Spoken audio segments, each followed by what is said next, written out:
Il y a un agresseur qui est la Russie. Il y a un peuple agressé qui est l'Ukraine.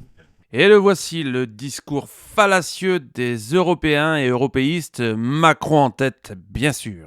Alors, petit rappel historique, cette guerre n'a pas commencé en 2021-22, mais bien en 2014 avec l'annexion du Donbass. Je ne rappellerai pas les accords de Minsk, qui étaient une vaste fumisterie pour permettre à l'Ukraine de s'armer, sournoiserie reconnue officiellement par Merkel et Hollande. Quoi qu'il en soit, Poutine avait déjà prévenu que si l'OTAN continuait de se rapprocher, malgré des promesses de non-extension faites après la guerre froide, ça irait mal. Ensuite, il y a eu aussi la montée d'un gouvernement pro-occidental à Kiev après la révolution de 2014. Poutine voulait aussi la protection des populations russophones du Donbass, qu'elle considère comme victimes de discrimination, et la crainte d'une Ukraine intégrée à l'OTAN, qui est là aussi perçue comme une menace existentielle. Donc, il serait utile de rendre à César ce qui appartient à César. Emmanuel.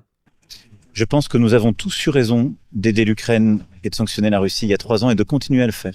Et quand je dis nous, ce sont les États-Unis d'Amérique, les Européens, les Canadiens, les Japonais et plusieurs autres. Et que c'est cela. Et qu'il faut remercier tous ceux qui ont aidé